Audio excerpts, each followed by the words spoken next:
This week on Inside Scoop, what's wrong with the two major parties? Inside a vast left-wing conspiracy, and reclaiming the Kennedy Center for common sense.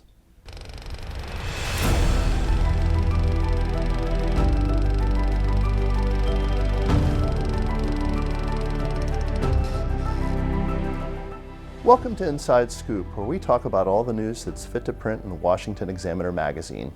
I'm Jim Antle, your host, and this week, R.J. Cost has written about what ails the two major parties.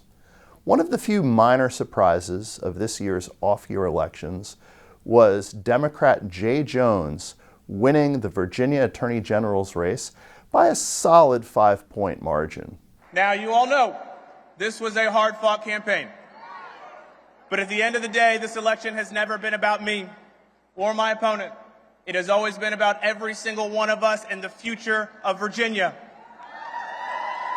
But to a lot of voters, that race was about Jones and how he would treat his opponents.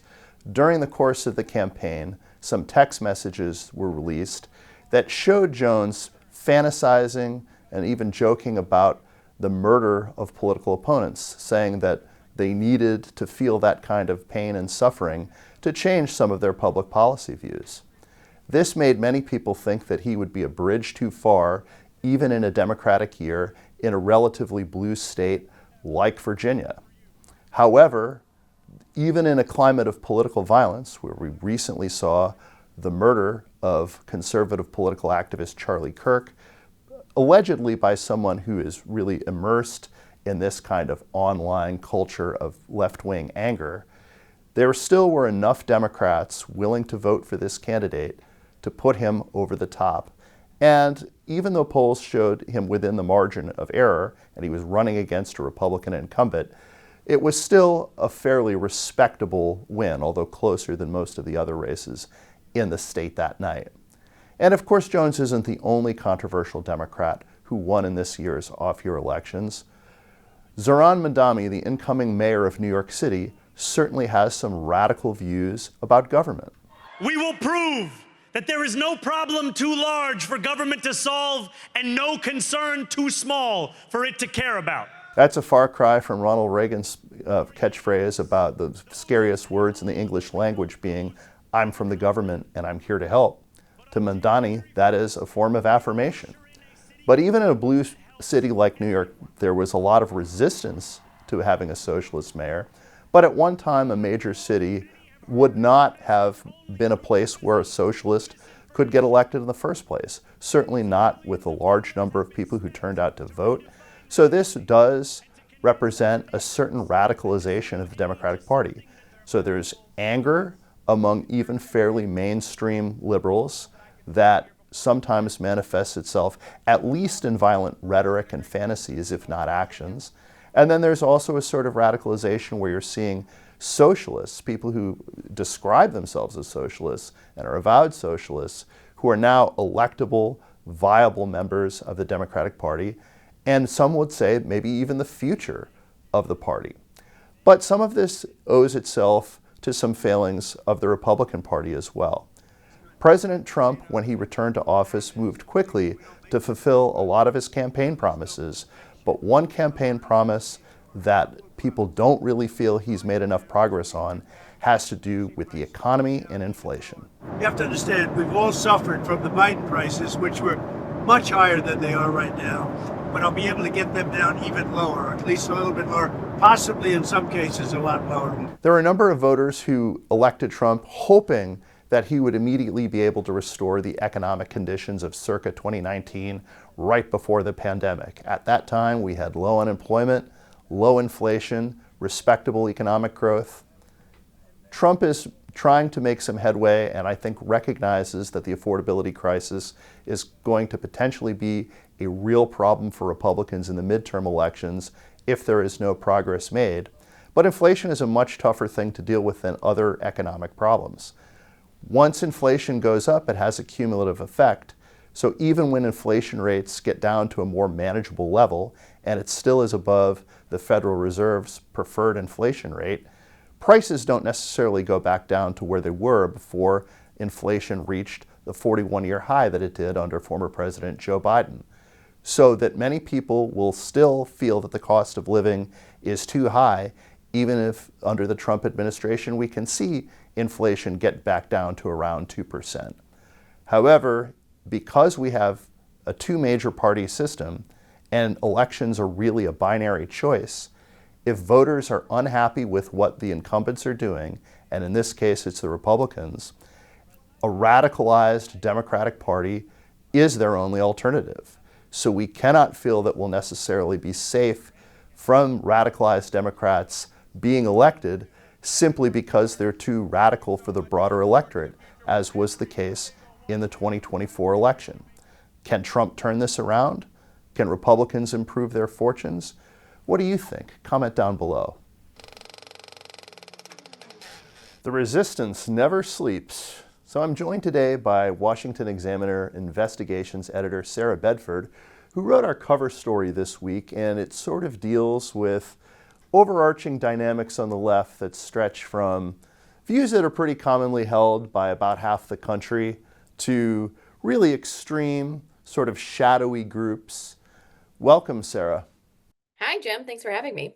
Sure. So talk a little bit about the overriding theme of your piece, as we sort of have these people who say they're fighting for democracy, but maybe are undermining a democratically elected government. Well, we took a look at the protests we've seen crop up all over the country during Trump's second presidency term. And we started out looking at the No Kings protests, which have probably been some of the most visible, high-profile demonstrations against the Trump presidency. And when you really look at what people are protesting, it's not exactly clear what it is that they're angry about. There's all kinds of signs at these protests. They're angry about ICE and immigration enforcement. They're angry about climate change no longer being a priority for the federal government. They're angry that Elon Musk was born. And so you look at all of these things that they're angry about, and there's not that much of a through line that connects them, except for this desire to undermine the presidency of Donald Trump and to see him obstructed by any means necessary. So you mentioned Donald Trump as sort of a unifying theme, and I think that's obviously true. Are there really any others that you see as kind of what really motivates vast swaths of the left at this point? Well, not really, Jim. I mean, the problem that Democrats have is that they don't have an affirmative agenda. There's no one leader of the party calling the tune. And I do think it's important to sort of distinguish between Democrats as a political party, office holders, and the people that we see marching in the streets who may not necessarily even identify themselves as Democrats, and often whose goals are a lot further left than some of their own representatives. The reason why Indivisible, which is the group that organized the No Kings protest, sprouted up was because of a perception from grassroots organizers during Trump's first presidency. The Democrats were insufficiently angry about Donald Trump and they weren't fighting hard enough. So these types of groups seek to obstruct Donald Trump at any cost. But ultimately, what the piece gets into is looking at that the goals of the organizers go a lot further than the people who are participating in these protests may even realize. That some of the ideologies behind this really aggressively anti-Trump agenda are ultimately anti-American. And when you do have the organizers of these sort of demonstrations using rhetoric that's really extremist and maximalist about any means necessary being justified to stop Donald Trump, you create a permission structure for the darker side of that same ideology, which is Antifa. So you mentioned grassroots organization and things like that. There's obviously some dispute as to how organic some of these protests are, whether they're grassroots or what people call astroturfed. But the left does have a certain advantage in terms of being able to turn out people for protests, doesn't it? It does. And to be clear, there's real, genuine anti-Trump energy throughout this country. There are millions of people who hate Donald Trump and do want to see his agenda obstructed. So the organizers do have the benefit of having a pool of people to draw from that are genuinely angry. So it shouldn't be, completely written off as a completely astroturf situation, because you do have that sentiment. But the left is much better at organizing that energy than the right is. And the types of people who would be more inclined to go out and protest are already more likely to be Democrat to begin with. You're talking about wealthy suburbanites who have that sort of time on their hands to care about what might be considered luxury beliefs like climate change. And then you have very young people emerging from college who see the American dream very far out of reach. And Trump is an easy person to blame for that. And they come from a protest culture on campus that's increasingly ubiquitous on these elite university campuses. So the people who are most likely to protest are already Democrats. So that's sort of advantage one for the left when they want to have these visible demonstrations of opposition to Trump. And of course, at least the older elements of this coalition, they're pretty likely to vote. So you can't really dismiss their political impact entirely. No, that's a very good point. They're more likely to vote in any circumstances, like off-year elections where Democrats performed very well just a few weeks ago. They're more likely to vote in primaries and other sort of lesser known, lesser paid attention to elections that could tend to put further left-wing politicians in power. If you're talking about who's going to show up to vote in a primary, if it's the people who are marching down the street with anti-Elon Musk signs, that's going to result in further left politicians in the primary process. That's a big goal of the left-wing groups. And then the challenge for Trump is that the coalition that put him in the White House tends to be people who maybe only show up to vote every 4 years, only when the presidency is at stake, and who don't actually care about politics that much, which is why Trump has tended to suffer when it's an off year or even a midterm year when he himself is not on the ballot. Thank you, Sarah. Thanks for having me. If you're watching us on YouTube, you can click here to read Sarah's full story in our digital magazine. The Trump administration and the arts. I'm joined this week by Bethany Mandel. And Bethany, you've done a piece, it caught a lot of people's attention when President Trump took such an interest in the Kennedy Center for the Performing Arts. Yeah. Maybe people outside of DC don't even know that much about what the Kennedy Center is. You've written a story, though, about how this has had a major impact. Walk us through it a little bit. Sure. So the Kennedy Center is actually built to be a living memorial to President John F. K. And it's also a performing arts center, so it has this sort of dual function. Mm-hmm. And there's been a lot of criticism of Ambassador Rick Grenell, who came in, he was appointed by President Trump, and a lot of people were criticizing him for politicizing the Kennedy Center. I live here in the swamp, and I am the rare conservative who says I actually love living in the swamp. Right. And one of the reasons is actually the Kennedy Center. There's always been incredible performances, incredible shows. I was very frustrated over COVID that it was locked for as long as it was, and then there were vaccine mandates, there were mask mandates, and so I have 6 young children. We couldn't go to the Kennedy Center for a long time. So when Rick Grenell came in, one of the first things he said was, no more masks, which is a crazy thing that he had to say this late in the game. They weren't mandatory anymore, but they were strongly encouraged. And it had a vibe around the Kennedy Center that was always very political. One of the things I've always wanted to write about and never really had an opportunity was in the summer of 2023, there was a show called 1776. And it told the story of the Founding Fathers with transgender, non-binary, and female characters only. Mm-hmm. And so when Rick Grenell came in and everyone started accusing him of politicizing the Kennedy Center, I had the receipts in my brain of thinking, no, it's been politicized for a very long time. Right. And then I started reading reports about the things that he was doing internally to right the ship. And I decided I wanted to sit down with him and have, a long conversation as a lover of the arts, a lover of the Kennedy Center, to find out what was really happening. So there's been some changes in programming, but there was also some questions about how well run the center was previously, and they've had to make some changes in that area as well. Yeah, and I think that that's actually the thing that he's done that desperately needed to be done more than anything else. He told me when we sat down that he had a first initial conversation with the CFO who was under the Biden administration, and she left the next day when he asked her a very basic question, show me the numbers. And I had a conversation for the piece with the current CFO, the Chief Financial Officer, and the numbers were shocking. The lying that was happening was so out of bounds that they actually reported it to the Department of Justice, because they were doing things like, so they borrowed money to build the Reach, which is an auxiliary part of the Kennedy Center, which was a mistake in my opinion, and I think the opinion of a lot of people. It mostly sits empty and unused. And they had to take on debt in order to pay for that, which was pretty normative. But then they have a debt reserve that it's a fund that they're supposed to be paying into every single month. So when a balloon payment comes up in 2030, that they're able to pay that balloon payment. It's the same that we all do with our mortgages every month. Sure. But under the Biden administration, they were taking money out of those debt reserves on a month-to-month basis to just pay salaries. That's how poorly run it was. There were issues with maintenance.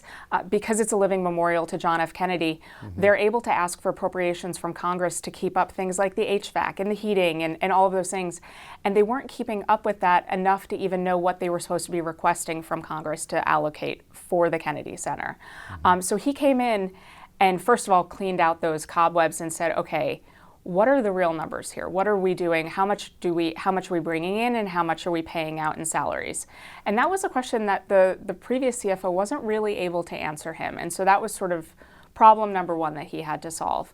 But then he started looking at the contracts that were being signed for shows and realized that there was never an attempt to ascertain if a show was going to be profitable. They decided with a show like 1776, this is a show that has to be put on. It's just that important. Yes. Yeah. And so, who cares about the money? This is the message is the real priority here. Right. And the result, because I'm on all of these sort of Groupon, all of these sites, I noticed with 1776, they were just giving tickets away. They could not possibly fill the seats because no one wants to sit through that performance of 1776. And so he made a rule that if a new show is signed on, they have to be budget neutral at the very least. And so this is something that is common sense that didn't exist before him. When you propose bringing a show to the Kennedy Center, you have to say, if we don't make up what we owe you in ticket sales, we will pay you, either out of our pockets if it's a performance, if it's an artist, or you have to find a donor. So there was a performance that I went to that they didn't do that, and I know that a donor stepped up to pay for the remainder of what was owed to the Kennedy Center. And so all of those very common sense solutions are what he's starting to implement. He only came in 9 months ago, so they're still inheriting shows that the previous administration checked off and said, sure, we'll bring that on. And he mentioned one of them when we met. He said, there's a show coming that we're losing $40,000 a night, and there's been no ticket sales. And so those are the kinds of things that he's putting a stop to. So one of the things that was interesting about your story, but also when Rick Grenell was brought in, since he came from a national security diplomatic background, really more, but there actually is some relevance to that, as you reported. Yeah, absolutely. So I exclusively reported, it was very nice of the Kennedy Center team to let us break this news, that they signed a deal with the Embassy of Kazakhstan to buy one of their suites. And I emailed you actually when I was writing the piece. They didn't tell me, for obvious reasons, when I sat down with them, that Kazakhstan was about to enter into the Abraham Accords. And so I was almost done with the piece and had to go right back into it, because this was part of the plan. And I didn't know that as a reporter sitting down with Rick Grenell, but he has really expertly woven into this conversation the diplomatic angle of the fact that this is America's cultural center, and so he's engaging with embassies, he's engaging with ambassadors, and using the Kennedy Center as a platform for diplomacy, the same way that it should have been the whole time, but really was just sort of relegated to a performing arts place that was bleeding money on a month-to-month basis before. Thank you so much, Bethany. Yeah. You can read Bethany's full article and all the stories we've discussed in today's show in our Washington Examiner magazine. This has been your Inside Scoop. I'm Jim Antle, your host. We'll catch you next time.